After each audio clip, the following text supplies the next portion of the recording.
PET and MR are two different imaging techniques, both with their own benefits and their own downfalls. However, we are to discuss, is the cost worth it? Magnetic resonance imaging, or MRI, uses magnets cooled to extremely low temperatures to capture images of tissues in humans for observation and diagnosis. Here are examples of an MRI scan brain to note the tissue differentiation.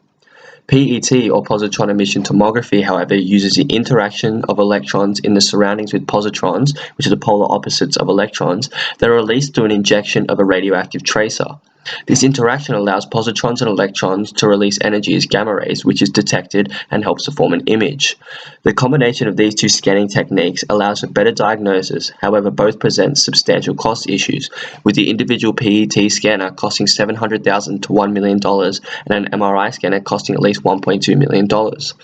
Subsequently, the cost of the dual PET MRI system is valued between $5 and $7 million. Thus, the question arises, is the cost of the dual PET MRI scanner worth it? And in order to answer this, we must know why the machine is important and the outlying advantages and disadvantages of the machine. This hybrid technology allows for a wider capability of diagnosis, exploiting potential use in areas of neurology, cardiology, and also oncology. By exploiting this system, we are able to provide more tissue characterization in images for better quality through MRI, along with showing tissues, areas, or lesions that are active with PET. For example, a hybridized scan such as this on the brain will allow you to see differentiation in tissues in the brain to observe structures and sections, along with being able to see if a tumor is metabolically active in the brain due to the PET portion of this scan. A combination of these two hence shows that this scanning method is superior and allows for various opportunities in diagnosis, observation, identifying if treatment is working, and also research purposes. However, this method of scanning is unmistakably costly. Individually, the cost of these will be much more expensive than the hybridized system, as there is only one machine to run, one room needed, one operator, and one cooling system. There is also a Medicare rebate available alongside bulk billing to aid in financial services. There are distinct positives and negatives about the combined PET MRI system. Combined PET MRI proposes high quality of anatomical and molecular information in evaluation of the brain. It has the potential to broaden our knowledge in the emerging field due to the complementary anatomic and biologic information obtained, and synergisms of both modalities can be expected. Simultaneous use allows for observation of both tissue and metabolic properties of scanned areas.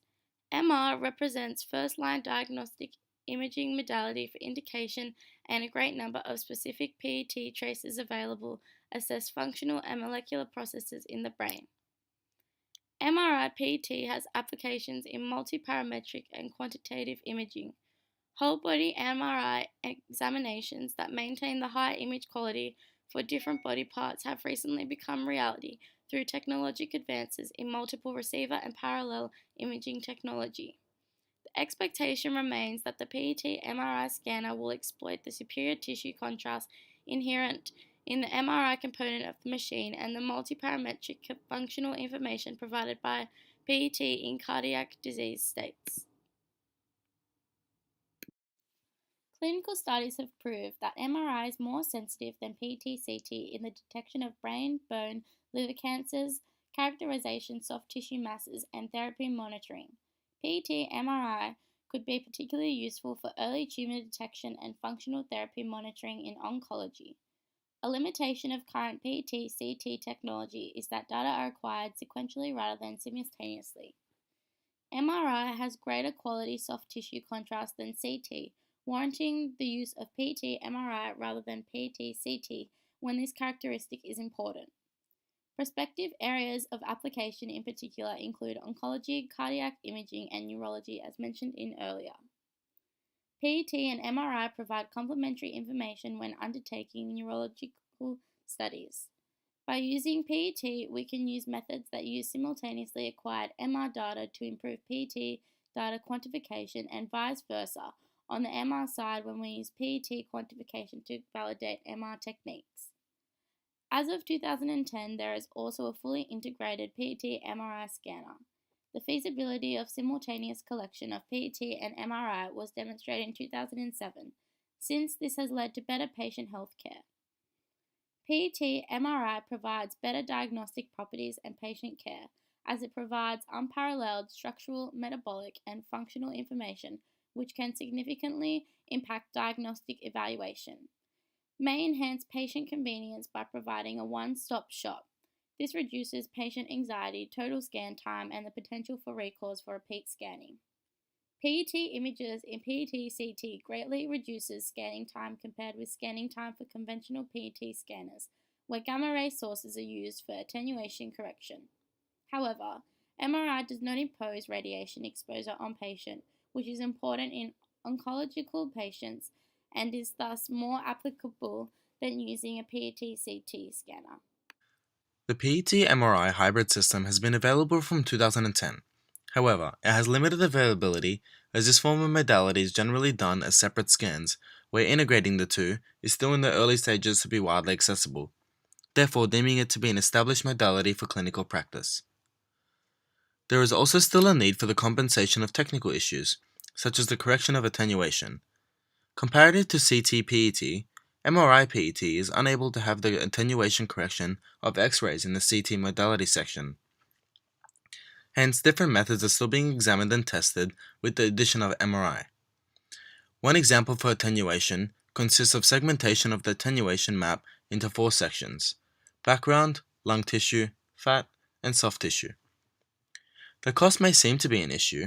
However, to undergo the MRI and PET modalities individually, as mentioned earlier, would be more expensive than the hybrid modality. The opposing argument, however, is to scan when needed. As PET MRI is a promising modality in the field of oncology for detection of tumors and tumor stroma as compared to other modalities, shown in the image on the previous slide.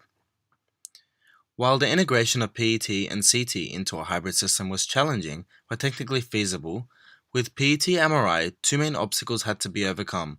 A PET insert that is compatible with a high magnetic field strengths needed to be developed due to the MRI modality, and the reverse, where MR scanner had to be provided with a stable magnetic field in the presence of a PET insert. The examples are shown below. It is strongly evident that in the research presented that the advantages of the dual PET MRI system far outweigh that of the disadvantages. We firmly believe that in a clinical perspective, better diagnostic capabilities that would benefit the patient with a relatively low health impact should be valued over the cost of the machine. PET MRI has vast applications in medical imaging and is distinctly effective in fields of oncology, neuroscience, and cardiology. Hence, we believe that indeed the benefits of having the dual PET MRI machine do outweigh the issue of the cost.